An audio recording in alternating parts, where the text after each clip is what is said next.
2024 ఎన్నికల ముందు నుండే వైసీపీలో ఉన్నారు ఆయన. జగన్పై ఉన్న అసమ్మతి కారణంగా వైసీపీకి దూరంగా ఉండిపోయారు.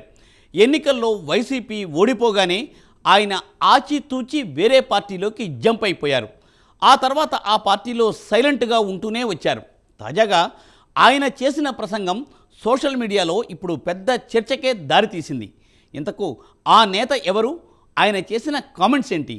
Let us watch the story.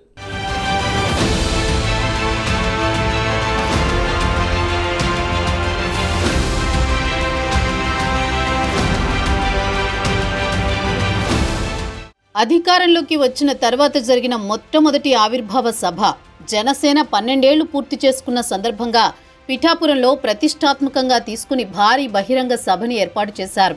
జననేతగా 100% strike రేట్తో ఎన్నికల్లో గెలిచిన తర్వాత జరుగుతున్న ఆవిర్భావ సభ కాబట్టి ఈ సభను సక్సెస్ చేయాలని జన సైనికులంతా కదిలి వచ్చారు. పిఠాపురం సభా ప్రాంగణంలో ఇసుకేస్తే రాలనంతగా జన సైనికులు, కార్యకర్తలు ఉన్నారు.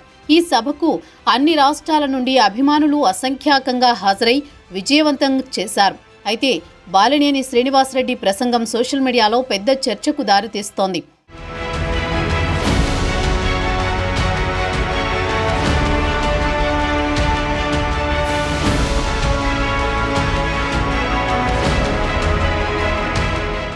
వైసీపీ అధినేత మాజీ సీఎం జగన్ రెడ్డిపై మాజీ మంత్రి బాలినేని నిప్పులు చెరిగారు. పిఠాపురం చిత్రాడలో జరిగిన జనసేన 12వ ఆవిర్భావ సభలో ప్రసంగించిన ఆయన జనసేనాని పవన్ కళ్యాణ్ స్వశక్తితో ఎదిగిన నేత అని కొనియాడారు.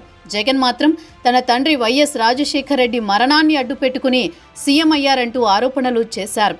ఈ సభా వేదిక తన ఆవేదనను, ఆక్రోశాన్ని, రాజకీయ భవిష్యత్తును స్పష్టం చేస్తూ ఉద్వేగభరితంగా ప్రసంగించారు.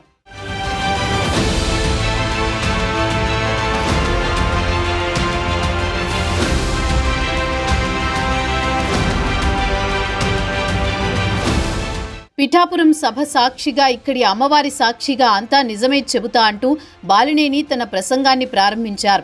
రాజకీయాల్లోకి వచ్చాక తండ్రి ఆస్తిలో సగానికి పైగా పోగొట్టుకున్నానని, కానీ జగన్ మాత్రం తన ఆస్తులతో పాటు వియ్యంకుడి ఆస్తులను కూడా కాజేశారని ఆరోపించారు. తనకు జరిగిన అన్యాయం మరెవరికీ జరగకూడదని అన్ని విషయాలు ఒక్కొక్కటిగా బయటపెడతానని చెప్పుకొచ్చారు.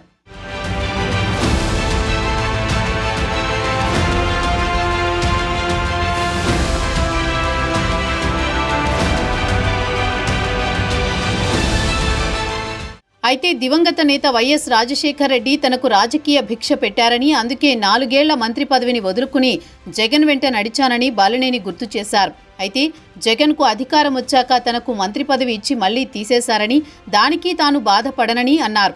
పవన్ కళ్యాణ్ గురించి కౌన్సిలర్కి ఎక్కువ, ఎమ్మెల్యేకు తక్కువ అని జగన్ అన్నారు. కానీ ఫ్యాను పార్టీ అధినేత మాత్రం తన తండ్రి రాజశేఖర రెడ్డి దయతో సీఎం అయ్యారంటూ ఎద్దేవా చేశారు. పవన్ కళ్యాణ్ స్వశక్తితో పైకి వచ్చిన నాయకుడని బాలినేని ప్రశంసించారు. పోసాని కృష్ణమురళి, వల్లభనేని వంశీలను అరెస్ట్ చేస్తే జగన్ వెళ్లి పరామర్శించారని, కుటుంబ సభ్యులను తిడితే ఎవరూ ఊరుకోరని అన్నారు. కూటమి ప్రభుత్వం 6 నెలలు ఓపిక పట్టిందని, అదే తాను అధికారంలో ఉంటే లాఠీతో కొట్టి లోపల వేసేవాడినని అన్నారు.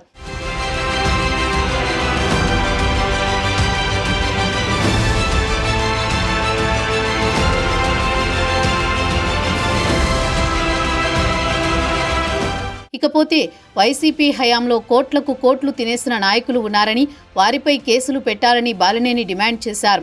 2019-24 మధ్య అధికారంలో ఉన్న ఎమ్మెల్యేలు, మంత్రులు చివరకు తన మీదైనా విచారణ జరిపి చర్యలు తీసుకోవాలని కోరారు. తాను కూటమి మధ్య చిచ్చు పెట్టేందుకు జనసేనలో చేరానని కొందరు ప్రచారం చేశారని, కానీ పవన్ కళ్యాణ్కు తలవంపులు తెచ్చే పని ఎప్పుడూ చెయ్యనని స్పష్టం చేశారు. అవకాశమిస్తే జిల్లాలోని జిల్లా పరిషత్ చైర్మన్తో సహా అందరినీ జనసేనలోకి తీసుకువస్తానని బాలినేని ప్రకటించారు.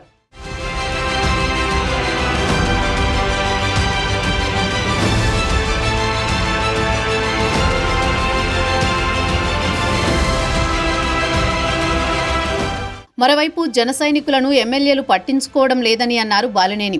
ఎమ్మెల్యేల విజయంలో వాళ్ల పాత్ర చాలా ఉందని, వారికి గుర్తింపు ఇవ్వాలని సూచించారు. జనసేన కార్యకర్తలను నిర్లక్ష్యం చేయడం సరికాదని CM Chandrababu, deputy CM Pawan Kalyan కలిసి ఎమ్మెల్యేలందరికీ దిశానిర్దేశం చేయాలని సూచించారు. జనసేన కార్యకర్తలకు రేషియో ప్రకారం పదవులు ఇవ్వకపోతే ఎన్నికల సమయంలో వారు ప్రశ్నిస్తారని, అప్పుడు వారి బాధ తెలుస్తుందని హెచ్చరించారు. రేపు ఎన్నికల్లో విజయం సాధించాలంటే వాళ్లే కీలక పాత్ర అని చెప్పుకొచ్చారు. కేడర్కు గుర్తింపు ఇవ్వకుంటే ఏం జరుగుతుందో మొన్నటి ఎన్నికల్లో చూశామని వైసీపీని ఉద్దేశించి మాట్లాడారు. అక్కడ లీడర్కు కేడర్కు గుర్తింపు ఉండదని విమర్శించారు.